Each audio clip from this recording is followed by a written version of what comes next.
Hi hello good morning. ಎಲ್ಲರೂ ಹೇಗಿದ್ದೀರಾ? I hope ಎಲ್ಲರೂ ಚೆನ್ನಾಗಿದ್ದೀರಾ ಅಂತ ಭಾವಿಸ್ತೀನಿ. Welcome back to Aditya hobby blogs. ಇವತ್ತೇನಪ್ಪ ಅಂತಂದರೆ ಮನೆಯಲ್ಲೇ ಬಿಸಿಬೇಳೆಬಾತ್ ಪೌಡರ್ನ ಮಾಡಿ ಮನೆಯಲ್ಲೇ ಬಿಸಿಬೇಳೆಬಾತನ್ನ ಮಾಡೋಣ ಅಂತ ಅಂದ್ಕೊಂಡಿದ್ದೀನಿ. ಅದು ಪನ್ನೀರ್ನ ಯೂಸ್ ಮಾಡ್ಕೊಂಡು ಮಾಡ್ತಿರೋ ಅಂಥದ್ದು ಬಿಸಿಬೇಳೆಬಾತು. ಈ ಥರ ಏನಾದರೂ ಒಂದೊಂದು ಹೊಸ್ತಾಗಿ ಟ್ರೈ ಮಾಡ್ತಾನೆ ಇದ್ದರೆ ಮಕ್ಕಳು ತಿನ್ನೋದಕ್ಕೂ ಚೆನ್ನಾಗಿರುತ್ತೆ, ಮಕ್ಕಳು ಖುಷಿಪಟ್ಟು ತಿಂತಾರೆ. ಸೊ ನಾನು ಯಾವ ಥರ ಮಾಡಿದ್ದೀನಿ ಅಂತ ತೋರಿಸ್ತೀನಿ ನಿಮಗೆ.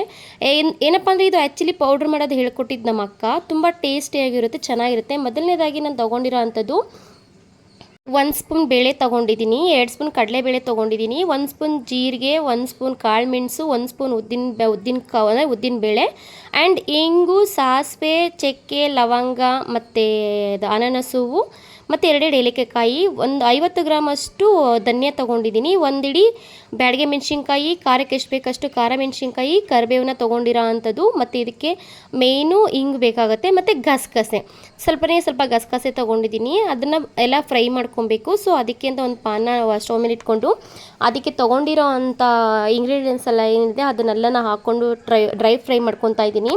ಮೊದಲನೇದಾಗಿ ಸಾಸಿವೆ ಹಾಕಿ ಬಿಟ್ಬಿಟ್ಟಿದ್ದೀನಿ, ಯಾಕೆಂದರೆ ಸ್ವಲ್ಪ ನೀಟಾಗಿ ಸಿಡಿಬೇಕು, ಇಲ್ಲಾಂದ್ರೆ ಹೊಟ್ಟೆ ನೋವು ಬಂದುಬಿಡುತ್ತೆ ಅಂತ ಹೇಳಿ ಅದನ್ನು ಹಾಕಿ ಬಿಟ್ಟಿರೋದ್ರಿಂದ ಅದ್ರ ಪಾಡಿಗೆ ಅದು ಫ್ರೈ ಆಗ್ತಿರುತ್ತೆ. ಅದು ನೆಕ್ಸ್ಟ್ ನಾನು ಏನೇನು ತೊಗೊಂಡಿದ್ದೀನೋ ಡ್ರೈ ಇಂಗ್ರೀಡಿಯೆಂಟ್ಸ್ ಎಲ್ಲ ಏನಿದೆ ಅದನ್ನೆಲ್ಲ ಹಾಕಿ ನೀಟಾಗಿ ಲೋ ಫ್ಲೇಮಲ್ಲೇ ಹುರ್ಕೊಬೇಕಾಗತ್ತೆ. ಇದನ್ನು ನೀವು ಲೋ ಫ್ಲೇಮಲ್ಲಿ ಎಷ್ಟು ನೀಟಾಗಿ ಹುರಿತೀರೋ ಅಷ್ಟು ಚೆನ್ನಾಗಿ ಬರುತ್ತೆ ಪೌಡರು.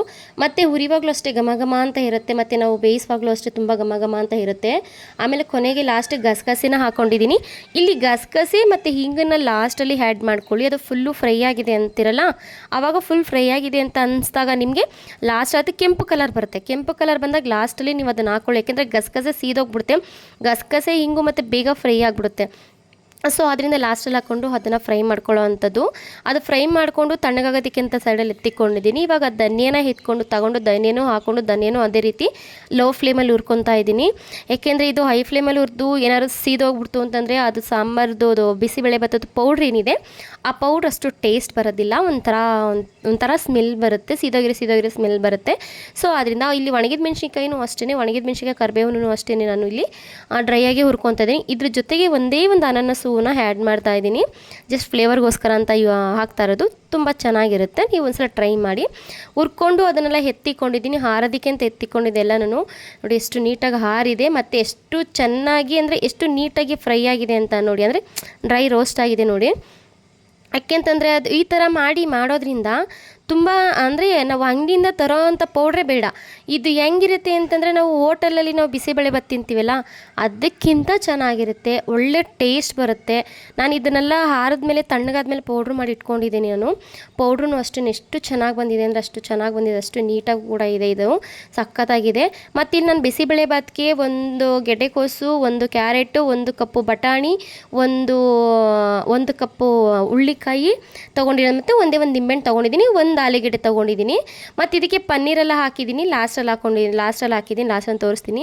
ಮೊದಲನೇದಾಗಿ ಕುಕ್ಕರ್ನ ಸ್ಟವ್ ಮೇಲೆ ಮಡಿಕೊಂಡಿದ್ದೀನಿ, ನೀರನ್ನ ಕಾಯಿಸೋದಕ್ಕೆ ಅಂತ ಎತ್ತಿಟ್ಕೊಂಡಿದ್ದೆ. ನೀರು ಕಾದ್ಮೇಲೆ ಅದಕ್ಕೆ ಬೇಳೆನ ಹಾಕೊತಾರ ಅಂಥದ್ದು. ನೀವು ಬೇಳೆನ ತೊಳೆದೇ ಹಾಕೊಬೇಕು, ಯಾಕೆಂದರೆ ಮುಂಚೆ ಥರ ಕ್ವಾಲಿಟಿ ಬರ್ತಾಯಿಲ್ಲ, ಇವಾಗ ಕ್ವಾಲಿಟಿನೂ ಬರ್ತಾಯಿಲ್ಲ, ಕ್ವಾಂಟಿಟಿನೂ ಬರ್ತಾಯಿಲ್ಲ, ಆ ಥರ ಆಗಿದೆ. ಯಾಕೆಂದರೆ ಬೇಳೆನ ತೊಳೆದಾಗ ಏನಾಗುತ್ತೆ ಅದರಲ್ಲಿ ಕಲರ್ ಬಿಟ್ಕೊಳ್ಳುತ್ತೆ. ಯಾವುದೇ ನೈಸರ್ಗಿಕವಾದ ಬೇಳೆ, ಯಾವುದೇ ಇದು ಪ್ಯೂರ್ ಬೇಳೆ ಕಲರ್ ಬಿಡಲ್ಲ. ಸೊ ಇದ್ರಾಗ ಕಲರ್ ಬಿಟ್ಕೊಂಡ್ಬಿಡುತ್ತೆ. ಆದ್ದರಿಂದ ನಾನು ಒಂದು 10-15 ನಿಮಿಷ ನೆನೆಸಿ ತೊಳೆದು ಚೆನ್ನಾಗಿ 3-4 ಸಲ ತೊಳೆದು ನಾನು ಹಾಕೊಳ್ಳೋ ಅಂಥದ್ದು. ಮತ್ತು ತರಕಾರಿಗೂ ಅಷ್ಟೇ ನಾನು ಸ್ವಲ್ಪ ಉಪ್ಪಾಕಿ ತೊಳೆಯೋದಕ್ಕೆ ಅಂತ ಇಟ್ಕೊಂಡಿದ್ದೆ, ತೊಳೆದು ಸೋರಿಸ್ಕೊಂಡಿದ್ದೆ. ತರಕಾರಿ ಅಕ್ಕಿ ಏನಿದೆ ಅದನ್ನೆಲ್ಲ ಹಾಕೊತಾ ಇದ್ದೀನಿ. ಇಲ್ಲಿ ನಾನು ತರಕಾರಿನ ಜಾಸ್ತಿ ಹಾಕೊತಾ ಇದ್ದೀನಿ, ಯಾಕೆಂದರೆ ತಿನ್ನುವಾಗ ಬಾಯಿಗೆ ತರಕಾರಿ ಸಿಗಬೇಕು ಅಂತೇಳಿ ನಾನು ಹಾಕೊತಾ ಇರೋದು. ಯಾಕೆಂದರೆ ನಮ್ಮ ಮಕ್ಕಳು ತರಕಾರಿಗಳನ್ನ ತಿನ್ನಲ್ಲ ಅಂತಂದಾಗ ಈ ಥರ ಮಾಡಬೇಕು ನೀವು, ಅವಾಗ ಚೆನ್ನಾಗಿ ತಿಂತಾರೆ. ಮತ್ತು ಒಂದೇ ಒಂದು ಈರುಳ್ಳಿನ ಹಾಕೊತಾ ಇದ್ದೀನಿ, ಮತ್ತು ಒಂದೇ ಒಂದು ಟೊಮೆಟೊ, ಅಂದರೆ ಸ್ವಲ್ಪ ಟೊಮೆಟೊ ಸ್ವಲ್ಪ ಈರುಳ್ಳಿನ ಹಾಕೊತಾ ಇದ್ದೀನಿ. ಕೂಗ್ಸೋದಕ್ಕೆ ಇದು ಕೂಗ್ಸೋದಕ್ಕೆ ಅಂತ ಹಾಕೊತಾ ಇರೋದು, ಒಗ್ಗರಣೆ ಸಪ್ರೇಟು. ಇದಕ್ಕೆ ಮತ್ತು ಸ್ವಲ್ಪ ಸ್ವಲ್ಪ ಅರಿಶಿನ ಹಾಕಿ ಲಿಫ್ಟ್ನ ಕ್ಲೋಸ್ ಮಾಡಿದ್ರೆ, ಕುಕ್ಕರ್ ಮುಚ್ಚಳನ ಮುಚ್ಚಿದ್ರೆ ಮುಗ್ದೋಗುತ್ತೆ. 2 ವಿಸಲ್ಗೆ ಬೇಯುತ್ತೆ. ನಾನಿಲ್ಲಿ ಯೂಸ್ ಮಾಡ್ತಾ ಇರೋಂಥ ರೈಸ್ ಬಂದು ಡಿಪೋ ರೈಸ್ನ ಯೂಸ್ ಮಾಡ್ತಾ ಇರೋಂಥದ್ದು. ನಾನು ಯಾವ ಲೋಟದಲ್ಲಿ 2 ಲೋಟ ಅಕ್ಕಿ ತೊಗೊಂಡಿದ್ದೀನೋ ಆ ಲೋಟದಲ್ಲಿ 1 ಲೋಟ ಬೇಳೆನ ಹಾಕಿರೋ ಅಂಥದ್ದು. ಅಷ್ಟಕ್ಕೆ ಸಾಕು, ಕ್ವಾಂಟಿಟಿ ಸರಿ ಹೋಗುತ್ತೆ. ಮತ್ತು ಇನ್ನೊಂದು ಕಡೆ ಪಾತ್ರೆನ ಇಟ್ಕೊಂಡು ಅಂದರೆ ಬಾಣಲಿನ ಇಟ್ಕೊಂಡು ಅದಕ್ಕೆ ಸ್ವಲ್ಪ ಎಣ್ಣೆನೇ ಹಾಕ್ಕೊಂಡು ನಾನು ಪನ್ನೀರನ್ನ ಹಾಕ್ಕೊತಾ ಇದ್ದೀನಿ.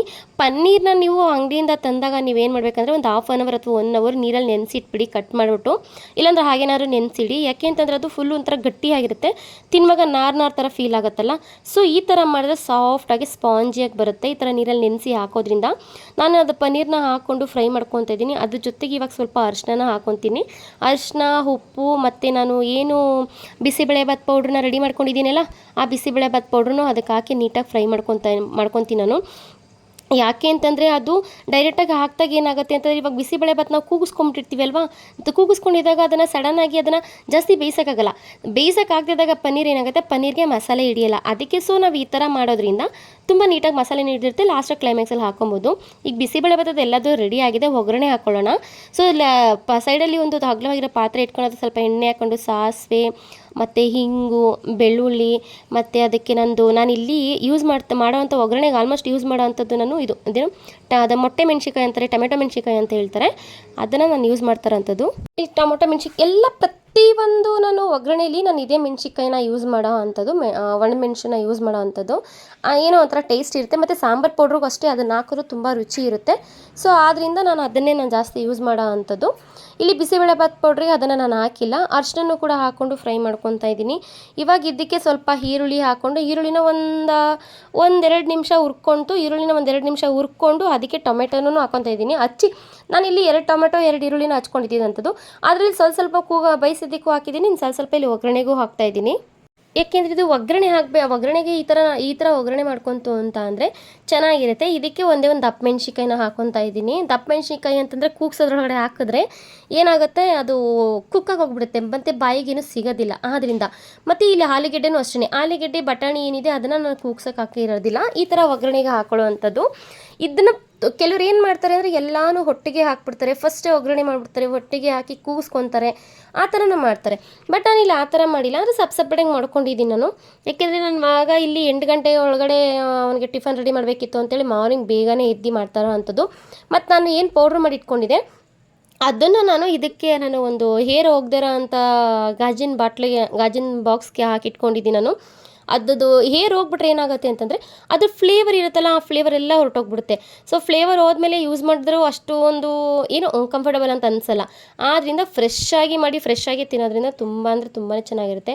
ಇದಕ್ಕೆ ಸ್ವಲ್ಪ ಉಪ್ಪಿಡಬೇಕು ಅಂತೇಳಿ ಸ್ವಲ್ಪ ಉಪ್ಪನ್ನ ಹಾಕ್ಕೊತಾ ಇದ್ದೀನಿ. ಈ ಕಡೆ ನಾನು ಅನ್ನ ಕೂಗ್ಸೋದಕ್ಕೆ ಅಂತ ಇಟ್ಕೊಂಡಿದ್ನಲ್ಲ, ಅದು ನೋಡಿ ಎಷ್ಟು ಚೆನ್ನಾಗಾಗಿದೆ ಅಂತಂದರೆ ಕುಕ್ಕರ್ ತುಂಬ ಆಗಿಬಿಟ್ಟಿದೆ. ನಾನು ಹಾಕಿರೋದು 2 ಲೋಟ ಅಕ್ಕಿ, 1 ಲೋಟ ಬೇಳೆ ಹಾಕಿದ್ದೀನಿ. ಅದು ನಮ್ಮ ಮನೆಯಲ್ಲಿ ಕಾಫಿ ಕುಡಿಯೋದು ಗ್ಲಾಸ್ ಇಟ್ಕೊಂಡಿದ್ದೀನಿ ನಾನು ರೈಸ್ಗೆ ಅಂತೇಳಿ, ಅದ್ರಲ್ಲಿ ಹಾಕ್ಕೊಂಡಿರೋ ಅಂಥದ್ದು. ಡಿಪ್ಪೋಕ್ಕಿ ಆಗಿರೋದ್ರಿಂದ ಸ್ವಲ್ಪ ಜಾಸ್ತಿ ಆಗಿದೆ ರೈಸೂ.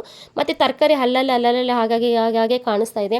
ಆ್ಯಂಡ್ ತಿನ್ನುವಾಗಲೂ ಅಷ್ಟೇ ತರಕಾರಿ ಬಾಯಿಗೆ ಸಿಗ್ತಾ ಇರುತ್ತೆ. ಮಕ್ಕಳು ಏನು ಮಾತಾಡದೆ ಮೂಗು ಮುರಿದೇ ಬಾಯಿ ಮುಚ್ಕೊಂಡು ತಿನ್ನಬೇಕು ಅನ್ನೋ ಥರ ಮಾಡಿಕೊಟ್ರೆ ತಿಂತಾರೆ. ಯಾಕಂದರೆ ರುಚಿಯಾಗಿ ಟೇಸ್ಟಿಗೆ ನಾವು ಮಾಡಿಕೊಡ್ತು ಅಂತಂದರೆ ತಿಂತಾರೆ. ನಮ್ಮನೆ ಅದೇ ಒಗ್ಗರಣೆ ಮಾಡಿದ್ರೊಳಗೆ ಅದನ್ನು ಹಾಕ್ಕೊಂಡು ಅದಕ್ಕೆ ಎಷ್ಟು ನೀರು ಕ್ವಾಂಟಿಟಿ ಬೇಕೋ ಅಷ್ಟು ನೀರು ಹಾಕ್ಕೊಂಡು, ರುಚಿಗೆ ಎಷ್ಟು ಉಪ್ಪು ಬೇಕೋ ಅಷ್ಟು ಹಾಕ್ಕೊಂತು ಅಂತಂದರೆ ಹಾಕ್ಕೊಂಡು, ಮತ್ತು ಲಾಸ್ಟಿಗೆ ಒಂದು ಅರ್ಧ ಹೋಳು ನಿಂಬೆಹಣ್ಣು ಇಟ್ಕೊಳ್ಳಿ. ನಾವಿಲ್ಲಿ ಪೌಡ್ರಿಗೆ ನಿಂಬೆಹಣ್ಣ ಪೌಡ್ರ್ ಮಾಡೋದಕ್ಕೆ ನಾವು ಹುಣ್ಸೆಹಣ್ಣ ಯೂಸ್ ಮಾಡಿಲ್ಲ. ಕೆಲವರು ಹುಣ್ಸೆಹಣ್ಣ ಯೂಸ್ ಮಾಡ್ತಾರೆ. ಸೊ ನಾನಿಲ್ಲಿ ಹುಣ್ಸೆಹಣ್ಣ ಯೂಸ್ ಮಾಡಿಲ್ಲ. ಸೊ ಅದರಿಂದ ಲಾಸ್ಟಲ್ಲಿ ನಾವು ಇದನ್ನು ಹಾಕ್ಕೊಂಡ್ರೆ, ನಿಂಬೆಹಣ್ಣ ಹಾಕ್ಕೊಂಡು ಮತ್ತು ನಾವು ಫ್ರೈ ಮಾಡಿ ಇಟ್ಕೊಂಡಿದ್ವಲ್ಲ ಅಂತ ಪನ್ನೀರ್ನು ಕೂಡ ಅದರೊಳಗೆ ಹಾಕ್ಕೊಬೇಕಾಗತ್ತೆ. ಪನ್ನೀರ್ನು ಹಾಕ್ಕೊಂಡು ಲಾಸ್ಟಲ್ಲಿ ಸ್ವಲ್ಪ ಕೊತ್ತಂಬರಿ ಸೊಪ್ಪನ್ನ ಹಚ್ಕೊಂಡು, ಕೊತ್ತಂಬರಿ ಸೊಪ್ಪನ್ನ ಅದರಲ್ಲಿ ಹಾಕಿ ನೀಟಾಗಿ ಕುದಿಸ್ಕೊಳ್ತು ಅಂತಂದರೆ ಮುಗ್ದೋಯ್ತು. ಇದೆಲ್ಲ ಕೂಗಿರುತ್ತಲ್ಲ, ಕೂಗಿದ್ಮೇಲೆ ನಾವು ಜಾಸ್ತಿ ಹೊತ್ತು ಕುದಿಸೋವಂಥ ಅವಶ್ಯಕತೆ ಇರಲ್ಲ. ಸೊ ತಳ ಹಿಡಿದ್ಬಿಡುತ್ತೆ. ನೀವು ಅಲ್ಲೇ ನಿಂತ್ಕೊಂಡು ಅದನ್ನು ಏನು ಮಾಡಬೇಕಾಗತ್ತೆ, ಒಂದು 5 ನಿಮಿಷ, ಮ್ಯಾಕ್ಸಿಮಮ್ ಒಂದು 5 ನಿಮಿಷನಾದ್ರೂ ಕುದಿಸ್ಕೊಬೇಕಾಗತ್ತೆ. ಕುದಿಸ್ಕೊಂಡು ಇದು ಮಾಡ್ಕೊಳ್ಳಿ. ಆ್ಯಂಡ್ ನಾನು ಇದೆಲ್ಲ ಮುಗಿಸ್ಕೊಂಡು ನನ್ನ ಮಗನ ಟಿಫನ್ ಕಟ್ಟಬೇಕಾಗಿತ್ತು.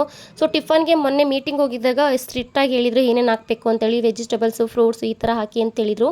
2 ಟೈಮ್ ಲಂಚ್ ಇರೋದ್ರಿಂದ ಅವನಿಗೆ 10ವರೆಗೆ ಒಂದು ಲಂಚ್ ಸಿಗುತ್ತೆ. ಅದಕ್ಕೆ ನಾನು ಕ್ಯಾರೆಟು, ಸೌತೆಕಾಯಿ, ಮ್ಯಾಂಗೋನ ಒಂದು ಬಾಕ್ಸ್ಗೆ ಹಾಕ್ಕೊಂಡೆ.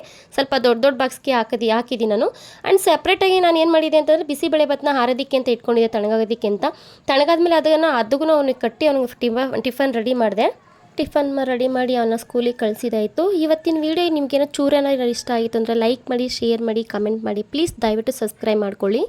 Thank you all.